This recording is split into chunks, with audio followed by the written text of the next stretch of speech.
Então convido aos amados irmãos para abrirem no livro do profeta Isaías, capítulo 53. Livro do profeta Isaías, capítulo 53. Iremos fazer uma leitura alternada. Eu começo, os irmãos, eu leio os ímpares e os irmãos os pares. Isaías 53. Diz assim a palavra do Senhor, uma leitura alternada. Quem creu em nossa pregação e a quem foi revelado o braço do Senhor?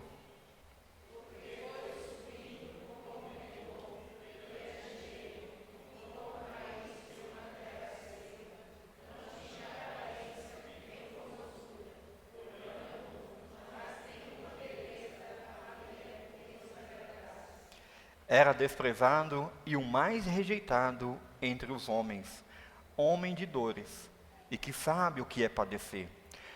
E como um de quem os homens esconde o rosto, era desprezado e dele não fizemos caso.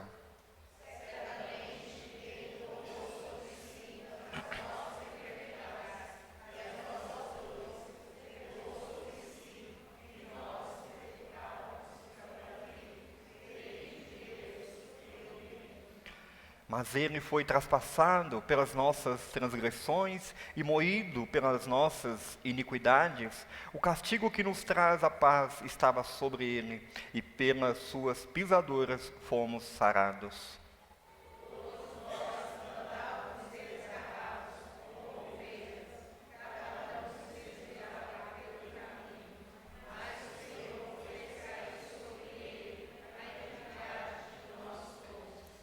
Ele foi oprimido e humilhado, mas não abriu a boca. Como cordeiro foi levado ao matadouro, e como ovelha muda perante os seus tosqueadores, ele não abriu a boca.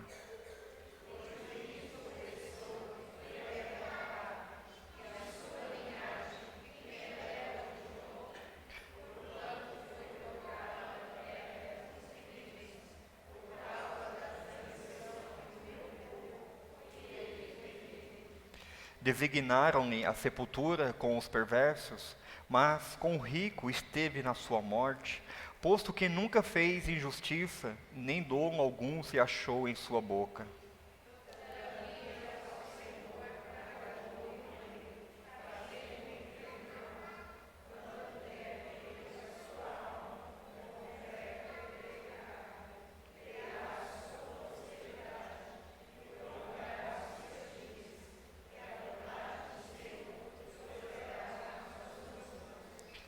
Ele verá o fruto do penoso trabalho de sua alma e ficará satisfeito.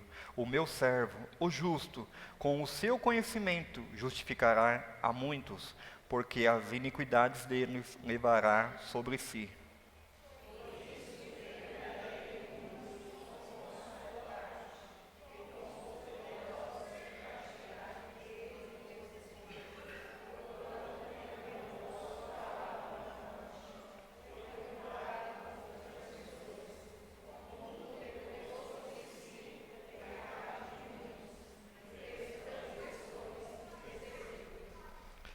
Esse é um texto que nos faz lembrar do grande amor de Deus para conosco. O profeta Isaías, irmão, 700 anos antes desse acontecimento, é como se ele estivesse lá naquele altar, naquele patíbulo de horror, onde aconteceu o sacrifício de Cristo, onde Deus revelou o seu amor.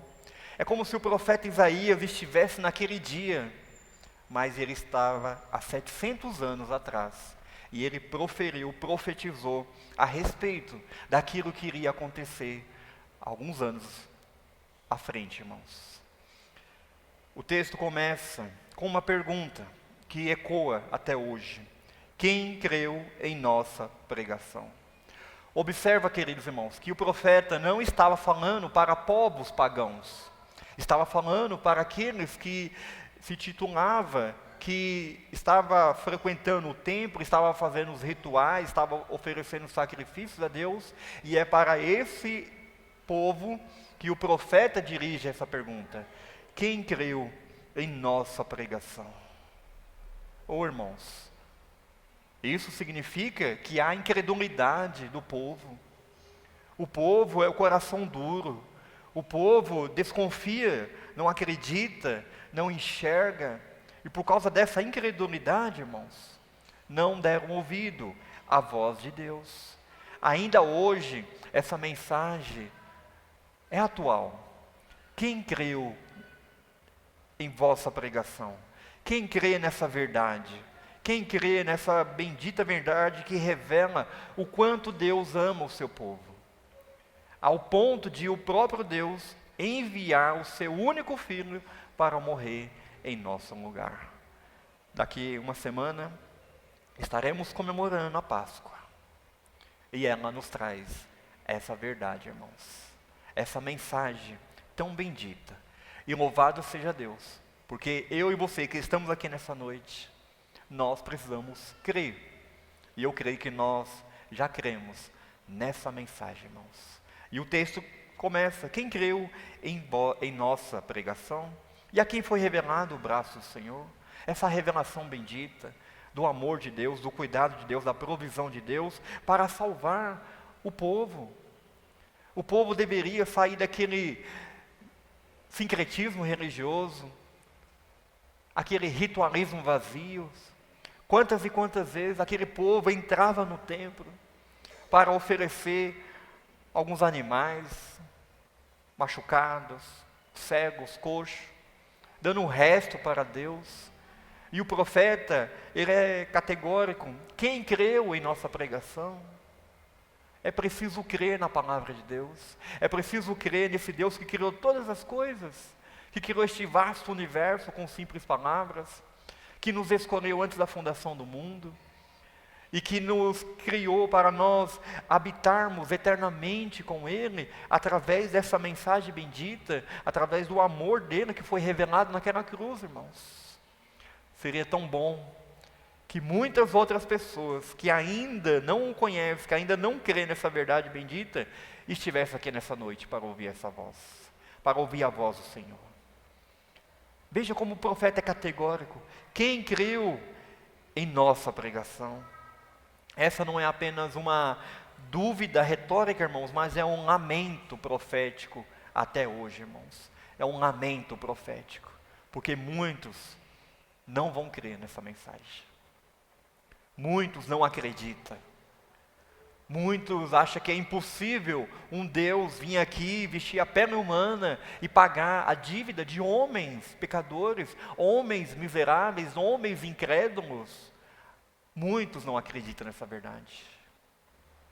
Se nós estamos aqui, irmãos, foi porque Deus trabalhou um dia em nosso coração. Um dia Deus abriu nossos olhos e nós conseguimos ver, enxergar essa verdade bendita, irmãos. Um dia essa voz penetrante, vinda através do Espírito Santo, penetrou no meu coração e no seu coração. Por isso nós estamos aqui nessa noite. Então, muito mais do que uma pergunta, é um lamento profético. Quem não creu vai enfrentar o juízo. Quem não creu não tem a esperança, não tem a esperança de desfrutar de uma vida eterna na presença do Senhor. Observe o verso 2: porque foi subindo como renovo perante ele, e com raiz de uma terra seca, não tinha aparência nem formosura, olhamo-lo, mas nenhuma beleza havia que nos agradasse. O verso 2, irmãos, nos revela que o Messias veio, mas veio de uma maneira totalmente diferente, ou seja, veio na contramão daquela expectativa do povo de Deus. Parece como uma raiz, numa terra seca, apenas uma raiz brotando ali, irmãos, que nasceu ali em Nazaré, que cresceu em Nazaré, e as pessoas não deram ouvidos, enquanto as autoridades, os sacerdotes estavam no púlpito, ainda com aquela vida, ensinando aquela vida religiosa vazia. Essa raiz estava brotando e foi crescendo ali em Nazaré. Quando o Cristo veio, começou o seu ministério, já era tarde, eles não perceberam. Quando ele foi lá naquele patíbulo de horror, naquela cruz, já era tarde, irmãos, eles não perceberam. Então o Cristo aparece de uma maneira totalmente diferente da expectativa. O Messias, o Filho de Deus vai vir, mas vai vir montado no rei, vai habitar no reino poderoso, vai assentar no trono, vai vir de uma família importante, sacerdotal, mas não, veio de uma família simples, uma cidade insignificante. E é isso que o texto está dizendo, porque foi subindo como renovo perante ele, como raiz de uma terra seca. E diz o texto, não tinha aparência, nem formosura, olhamo-lo, mas nenhuma beleza havia, irmãos. Não havia nada que encantava, não havia nada. Por quê? Porque Cristo veio de uma outra maneira, e assim causou frustração para o povo de Deus. Verso de número 3, diz o texto que ele foi homem de dores, ele experimentou, ele sentiu na pele, ele teve que sofrer tudo aquilo que nós sofremos, irmãos, mas ele sofreu muito mais, irmãos. Ele sofreu a dor da traição. Ele estava andando com Judas, e Judas iria traí-lo. Ele andou com aqueles discípulos que o abandonaram, Pedro o negou. Então, tudo essas coisas causou dores no nosso Senhor. Pelo fato de ele ter sentido dor, nós também, irmãos, iremos sentir. Nós também podemos suportar. E enquanto estivermos aqui neste mundo, aguardando a volta do nosso Redentor, nós iremos sofrer muitas dores, irmãos. Mas também ele sofreu dores lá naquela cruz. Homem de dores, e que sabe o que é padecer. Ele padeceu. Ele chorou diante da morte. Ele chorou por causa da angústia. Ele chorou por causa da separação dele, entre ele e Deus. Ele chorou por causa da ira de Deus que iria cair sobre ele. Ele chorou, irmãos. Porque nós hoje queremos fugir das dores. Porque nós não gostamos de enfrentar os momentos difíceis, que causam sofrimento, que causam angústia na alma, e que nos faz descer as lágrimas, irmãos. Cristo, tudo isso, ele enfrentou, ele suportou, irmãos, e nós também iremos suportar. Nós precisamos suportar. Ele é homem de dores, mas também ele é o Emanuel, que se faz presente em nosso meio. E com essa certeza, com essa convicção, irmãos, nós iremos prosseguir, nós iremos caminhar. Em breve nós estaremos face a face com o nosso Senhor, irmãos. Diz o texto ainda que ele era desprezado e dele não fizemos caso. Como Cristo foi rejeitado, irmãos. Como foi abandonado, até pela própria família. Teve um momento que eles acharam que Cristo estava louco. O sistema religioso não compreenderam. Cristo foi desprezado, irmãos. E todas as vezes que ainda essa mensagem é pregada, é anunciada, todas as vezes que nós saímos para evangelizarmos, para propagarmos o Evangelho, quando as pessoas o rejeitam, ainda está desprezando o nosso Senhor. Ele era desprezado. Veja, irmãos, que situação. Tudo isso causou dores no nosso Senhor e no nosso Salvador, irmãos. No verso número 4, diz que uma afirmativa, certamente ele tomou. Certamente. Não é hipoteticamente, mas é uma certeza. Se ele tomou o que, irmãos? As nossas enfermidades, os nossos pecados. Quantas e quantas pessoas interpretam isso aqui de maneira equivocada? Se Cristo já levou a nossa enfermidade, por que nós ainda padecemos? A enfermidade aqui, irmãos, é a do pecado. Aquela que era prejudicial para nós. Aquela que afastava nós da presença de Deus, de termos paz com Deus, de estarmos reconciliados com o Senhor. Essa era a maior enfermidade que nós tínhamos. E essa foi tomada pelo nosso Senhor. Certamente Ele tomou. E eu digo alguma coisa, eu falo alguma coisa para você, irmãos. Se de fato Cristo tomou isso, por que ainda você tenta lutar contra esse peso da consciência? Se Cristo nos libertou, irmãos, verdadeiramente nós estamos livres. E diz o texto que certamente Ele levou as nossas enfermidades. Se Ele levou, você precisa estar livre. Você precisa abandonar esses pecados. Esses pecados já foi pago lá na cruz. Porque ainda você quer levar uma vida de imoralidade, uma vida sem ter Deus como centro da sua vida, uma vida indiferente com o Senhor. Veja, não sou eu que estou falando, é o texto. Certamente Ele levou. Pare de lutar sozinho. Confia no Senhor. Se deleita no Senhor. Entrega a sua vida nas mãos do Senhor. Abandone, rompe com o pecado. O pecado apenas afasta você da presença de Deus. Impede de Deus ouvir as suas orações. E você não consegue desfrutar de uma vida totalmente de alegria no Senhor, irmãos. O pecado é o maior inimigo nosso. Ele nos derruba, ele nos amarra, ele nos sufoca, ele nos prende, irmãos. E o mais pior, ele nos leva para longe da presença do Senhor. Se Cristo levou certamente essa enfermidade, por que ainda você está lutando contra o pecado? Por que ainda você fica brincando com o pecado? Por que ainda você gosta do pecado?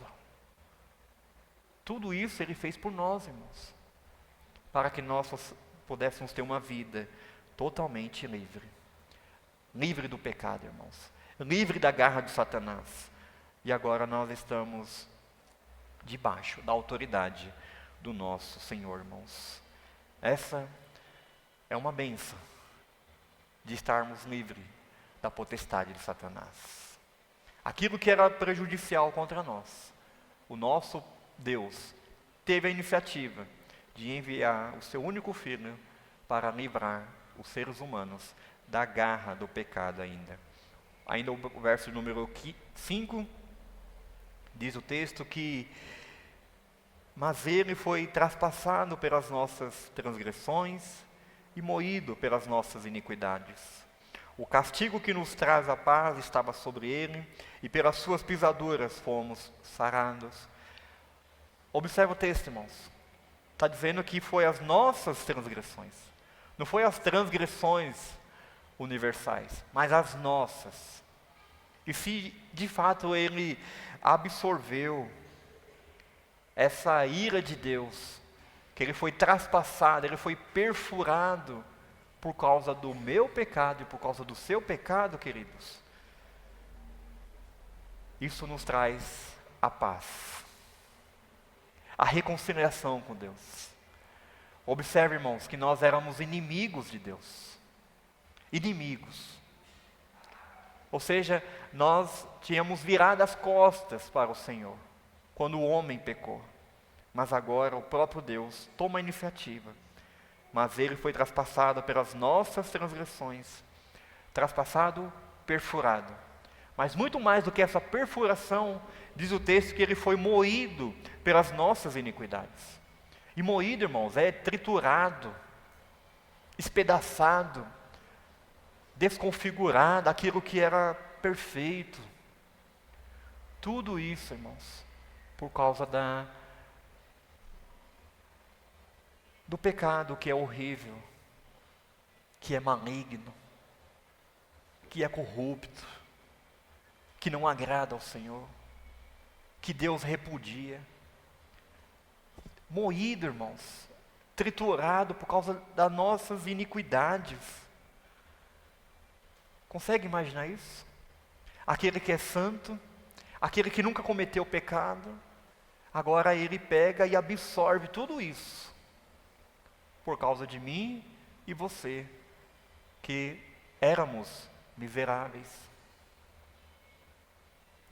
Não há nada de bom dentro de nós, irmãos. Se você pensa isso na sua vida, você está equivocado. Não há nada de bom em você. Se Deus tirar a justiça que está sobre as nossas vidas, que é o sangue de Cristo, Ele vai ver apenas pessoas porcas, pessoas imundas. A palavra de Deus diz que toda a nossa justiça é trapo de imundícia. É isso que nós somos. Mas por causa dessa transgressão, por causa dessa iniquidade, ele foi traspassado, ele foi espedaçado. E ainda, muitas e muitas vezes, nós queremos ainda brincar com o pecado. Muitas e muitas vezes nós ainda queremos reacender aquela paixão dentro de nós pelos pecados, pelas práticas pecaminosas. Iniquidades, irmãos, repetir novamente os mesmos erros. Olhe para a cruz e você vai ver a ira de Deus caindo sobre o seu filho. Tudo isso por causa dos nossos pecados, irmãos. O nosso DNA está contaminado. E esse vírus não tem como tirar, irmãos. Que notícia triste. Ah, se pudéssemos fazer isso. Mas não tem como. Não tem como. Então, o nosso Deus, Ele prova o seu amor para conosco. Sendo nós ainda inimigos, sendo nós ainda pecadores, Ele provou o seu amor para conosco. E Cristo foi traspassado pelas nossas transgressões e moído pelas nossas iniquidades. E agora o castigo que nos traz a paz estava sobre ele, e pelas suas pisaduras fomos sarados, irmãos. Não seremos, nós fomos sarados. Agora nós temos vida, agora nós temos esperança, agora nós cremos no amanhã, agora nós temos um caminho para trilhar, um caminho para percorrer, um caminho de uma vida santa, uma vida correta, uma vida que agrada, uma vida que expressa a nossa gratidão para o nosso Senhor, irmãos. Porque nós fomos sarados, nós fomos perdoados, aquela dívida que Ele tinha entre nós e Deus foi paga, irmãos, foi paga. Tudo isso, queridos, revela o amor de Deus, o quanto Ele nos ama, o quanto Ele se preocupa com nós, ao ponto de Ele vir aqui nesse mundo, vestir pele humana, morrer por nós, pecadores. E agora nós fomos sarados. Fomos sarados, irmãos. Louvado seja Deus, porque nós temos a esperança da vida eterna. Louvado seja Deus, porque agora nós não somos mais inimigos do Senhor, mas agora há uma reconciliação. Havia uma guerra, irmãos, agora há paz. A paz. Houve um acordo. E qual foi o acordo? Qual foi o salário? Qual foi o pagamento? Foi aquele sangue, irmãos. Foi a sua própria vida, o Cordeiro de Deus que tira o pecado do mundo. Nós estávamos em guerra, irmãos, e nós iríamos perder essa guerra. Nós seríamos destinados para o castigo eterno. Mas hoje nós temos a paz com Deus, por causa dessa dívida que foi paga, irmãos. E nós fomos sarados. Fomos sarados. Por causa disso, queridos, eu e você, não podemos viver para nós mesmos. Não podemos fingir que nós somos cristãos, mas em decorrer da semana estamos lá, no lamaçal do pecado novamente. Não foi para isso que Deus mandou o seu único filho. Foi para nós termos uma vida correta, uma vida que expressa a nossa gratidão. Nós precisamos, irmãos, demonstrar isso. Nós precisamos viver isso, irmãos. No verso de número 7, ele foi oprimido, e humilhado, mas não abriu a boca. Como o cordeiro foi levado ao matadouro, e como ovelha muda, perante os seus tosqueadores, ele não abriu a boca. Imagina a cena, um cordeiro mudo. Cristo tinha toda a autoridade, tinha todo o poder, para rebater as críticas, as acusações, mas ele foi como um cordeiro mudo. Ele não dialogou ali com Pilatos: por favor, me liberte, eu sou um homem inocente. Não, ele não fez isso. Quando ele estava ali levando aqueles açoites, aqueles chicotes, ele não pediu, pelo amor de Deus, para com isso. Ele não fez isso, irmãos. Veja como que Isaías, há 700 anos antes, pôde profetizar algo tão belo, tão magnífico, como se ele estivesse olhando para aquele dia, irmãos. Ele foi oprimido e humilhado, mas não abriu a boca como o cordeiro. Aqui ele não estava sendo omisso. Ele não foi omisso. Aqui, irmãos, ele estava na condição do Filho de Deus. Aqui não estava expressando a sua covardia por não ter falado nada, mas estava revelando algo tão magnífico, tão precioso para mim e para você, que ali ele estava obedecendo o Pai. Ali ele estava sendo fiel a Deus, irmão.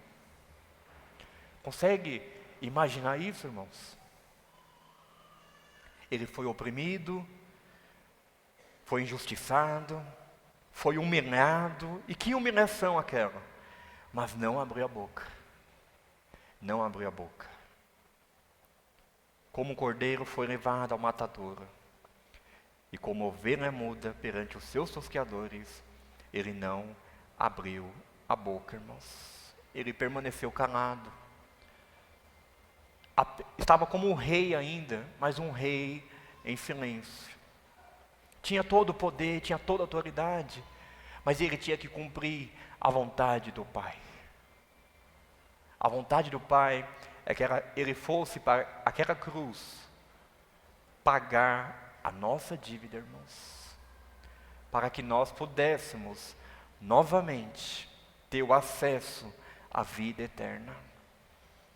Deus criou o homem à sua imagem e semelhança para viver eternamente na presença de Deus, mas por causa do pecado lá do Éden, houve uma ruptura, uma separação, irmãos.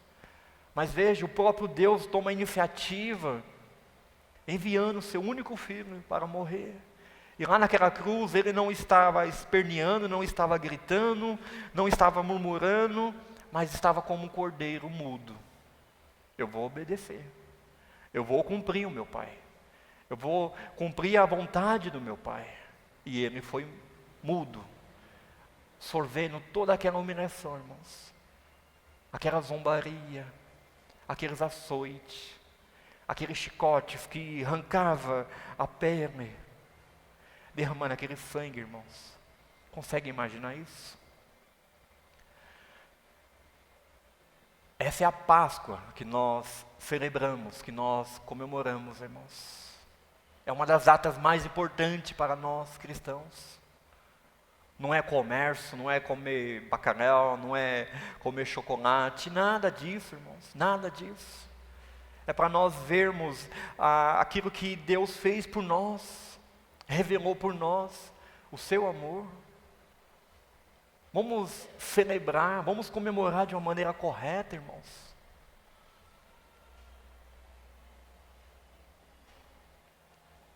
Verso 9. Designaram-lhe a sepultura com os perversos, mas com o rico esteve na sua morte, posto que nunca fez injustiça, nem dolo algum se achou em sua boca. Esteve lá na cruz com os malfeitores. É isso que o texto está dizendo. Designaram a sepultura com os perversos. Tinha dois malfeitores, um à direita, à sua esquerda.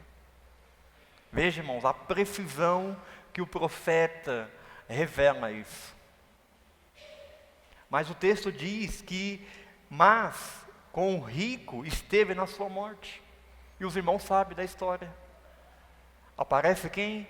José de Arimateia. Aquele discípulo oculto.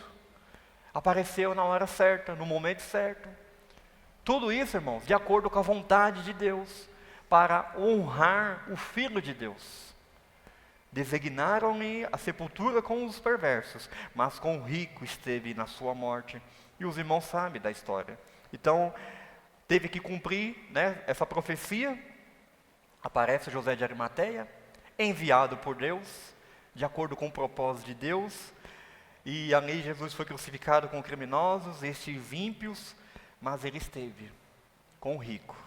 Aparece esse homem que tinha posse, tinha recursos. E ali ele pega o corpo de Cristo e ali ele dá um túmulo novo para Jesus Cristo, irmãos. Por quê? Para não haver confusão sobre a ressurreição de Cristo, irmãos. O túmulo era novo, onde ninguém jamais havia sido colocado. Evangelho de João 19:41. Isso é importante por quê, queridos? Evita qualquer dúvida sobre quem ressuscitou. Se Cristo fosse colocado em outro túmulo com outros corpos, ia dar confusão. Mas colocou nenhum particular. Não havia outros corpos ali. E na ressurreição ficaria evidente que quem ressuscitou foi Jesus Cristo. Veja como que Deus é perfeito na sua soberania, irmãos. Do nada aparece José de Arimateia naquele dia. Terceiro, a pureza e santidade de Cristo. Um túmulo novo simboliza algo não contaminado. Na cultura judaica, sepulcros eram considerados impuros. E aí, um túmulo nunca usado reforça a ideia de pureza e santidade de Jesus Cristo, irmãos. Jesus, mesmo morto, é tratado com honra e distinção, irmãos. Distinção. Você sabia disso? Dessa verdade? Deus providenciou tudo. O Filho de Deus estava sendo humilhado naquela cruz, mas ao mesmo tempo foi honrado pelo Pai. Deus envia José de Arimateia para providenciar esse túmulo. Quarto, e aqui nós podemos ver a providência e a honra de Deus. Embora Jesus tenha morrido de uma forma humilhante, mas Deus providenciou um sepultamento digno, irmãos. Louvado seja Deus pela sua soberania. Em um túmulo escavado na rocha, pertencente a um homem respeitado, com cuidado e honra. Isso mostra que Deus exalta o seu Filho, mesmo na morte. Nada acontece por acaso, irmãos, nada acontece por acaso. Os homens achavam que estavam no controle da morte de Cristo. Os homens estavam tramando ali, vamos esperar passar a Páscoa, que quando passar a Páscoa, nós iremos matar Jesus Cristo, porque a cidade estava cheia de pessoas na Páscoa, tinha muitas pessoas ali em Jerusalém, mas o Cordeiro Pascual, o Cordeiro de Deus, é na Páscoa que tem que morrer.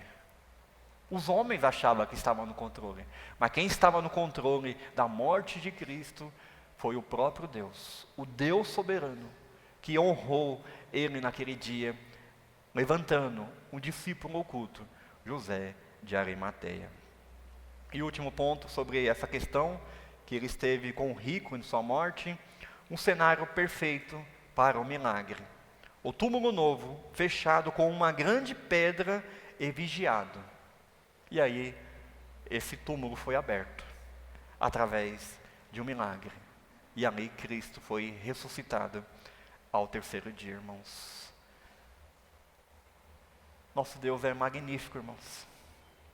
Todas essas coisas Ele fez para que o seu projeto eterno fosse concretizado, para nos dar a esperança, para nos dar a vida eterna, algo que nós iremos em breve desfrutar. Hoje, pela graça de Deus, nós já desfrutamos como se fosse um antigozo do céu. Aqui nós temos comunhão, nós temos alegria, nós podemos adorar a Deus, nós podemos ouvir a voz do Senhor, mas chegará um dia que nós iremos desfrutar disso de uma maneira totalmente, irmãos, perfeita. E nós aguardamos esse dia. Verso de número 10. Todavia ao Senhor agradou moê-lo, fazendo-o enfermar. Como pode haver prazer na dor, irmãos? Todavia ao Senhor agradou prazer em moer o seu filho. Será que isso entra na nossa mente, irmãos? Será que Deus tem prazer na dor, no sofrimento?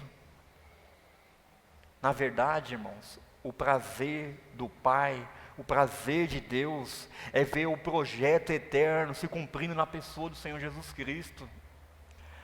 Esse é o prazer de Deus. Essa é a vontade de Deus. E aqui nós deveríamos fazer uma pergunta: quem levou Jesus naquela cruz? Talvez a geração um pouquinho mais antiga lembra, né, da Semana Santa, quando fazíamos, né, eu nunca fiz, mas eu já vi, né, a nossa cultura fazia, vamos malhar o Judas. Quem já viu isso? Né, os mais antigos hoje se perderam. Quem tem seus 25, 30 anos não tem mais isso. Mas eu lembro quando criança, né, sexta-feira da Paixão, nós acordávamos, saíamos para a rua, tinha um boneco lá no poste. E as crianças sentavam o pau no Judas. Rasgava, né? Vamos malhar Judas. Como se ele fosse culpado pela morte de Cristo. Mas esse texto, nós deveríamos fazer a pergunta: quem levou Jesus àquela cruz? Foi os nossos pecados? Foi os nossos pecados, irmãos. Foi o próprio Deus, verso 10, todavia ao Senhor agradou moê-lo. E diz o texto também que ele voluntariamente foi àquela cruz. Não tinha outro jeito, irmãos, de nós sermos salvos. Não tinha outro jeito para que eu e você pudéssemos desfrutar da vida eterna, irmãos. Todavia, agradou a Deus moê-lo, triturar o seu filho. Essa ideia de prazer, irmãos, é em ver o projeto de Deus, que foi estabelecido lá na eternidade, lá no conselho da Trindade, decidiram que vai ser assim. E isso aconteceu há 2000 anos atrás, irmãos. Deus agradou moê-lo lá naquela cruz, triturar o seu filho, para não triturar eu e você, irmãos, para não esmagar a nossa vida, para não quebrar a nossa vida, irmãos. Ele quebrou o seu único filho, Jesus Cristo. Naquela noite, naquele dia, Cristo, ele sorveu toda a ira de Deus. Ele foi traspassado, ele foi moído. Porque o pecado é maligníssimo. O pecado exigiu a justiça. E alguém para satisfazer a justiça de Deus, eu não era capaz, e você também não. Nenhum homem aqui deste mundo era capaz de satisfazer a justiça de Deus. Por isso que o próprio Deus toma a iniciativa de abrir essa porta, abrir essa ponte, construir essa ponte, para que nós pudéssemos chegar até Deus novamente, tendo paz e reconciliação, irmãos. Nós deveríamos transbordar de alegria por essa verdade. A nossa vida deveria ser diferente, irmãos. Não pode ser um marasmo, não pode ser um fardo servir a esse Deus. O nosso coração tem que incendiar, irmãos. A nossa vida tem que vibrar por Deus, por gratidão, irmãos. Veja, nós iríamos ser moído por Deus, mas ele resolveu, agradou, teve prazer em moer o seu único filho, Jesus Cristo, irmãos. Verso de número 11. Aqui nós podemos ver as bênçãos da recompensa, irmãos. A recompensa. Ele verá o fruto do penoso trabalho de sua alma e ficará satisfeito. Cristo, ele recebeu a recompensa. Ele foi exaltado por Deus. Veja como que Deus é soberano, irmãos.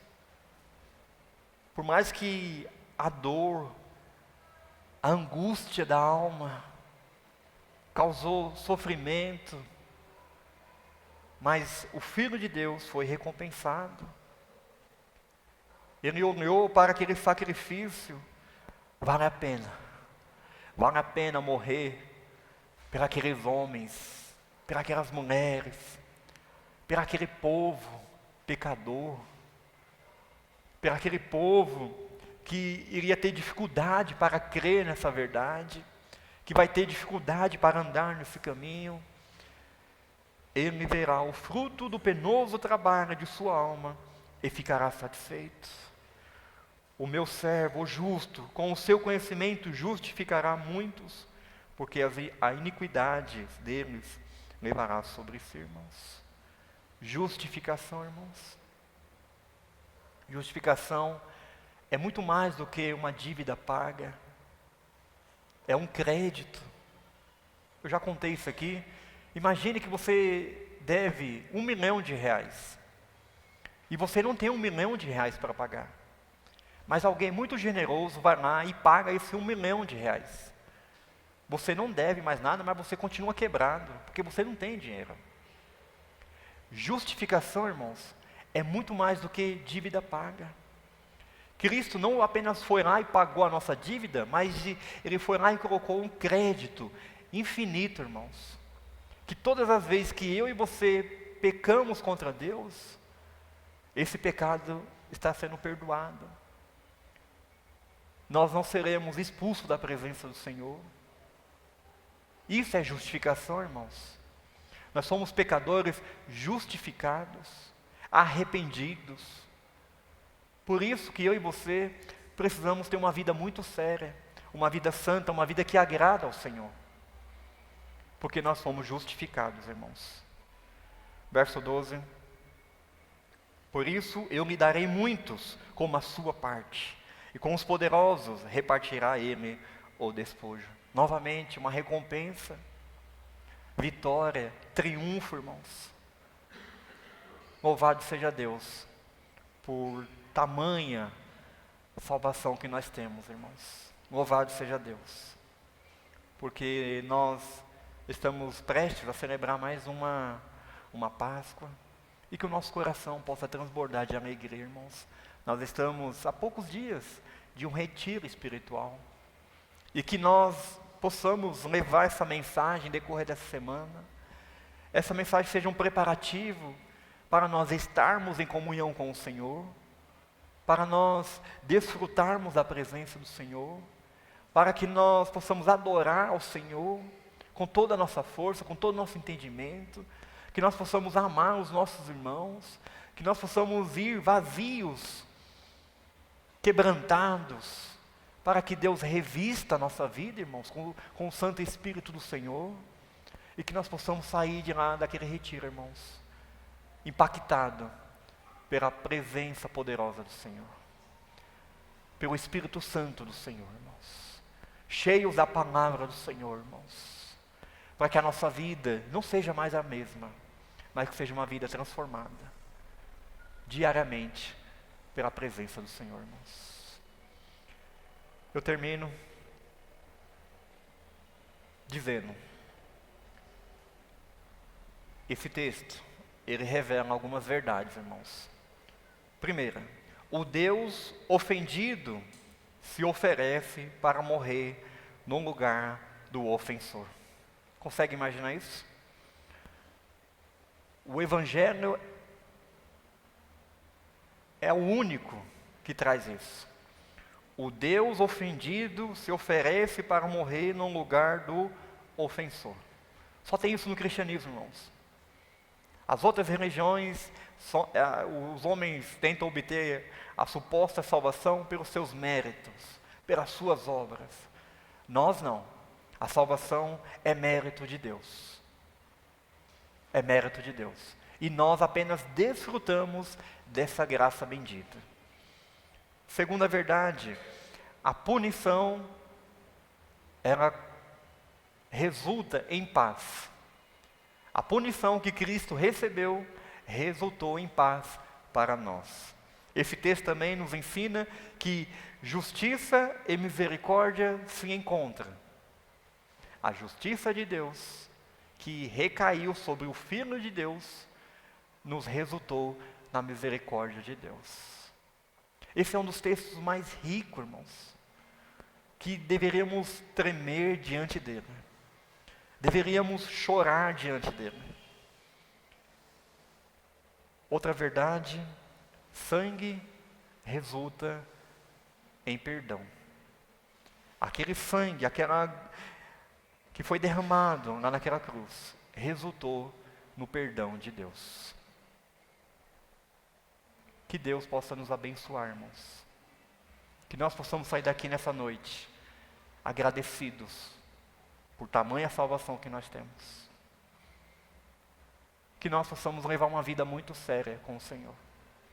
E que Deus nos conceda uma semana abençoada de preparação para o retiro espiritual. Amém. Neste momento convido os jovens para entoar um cântico.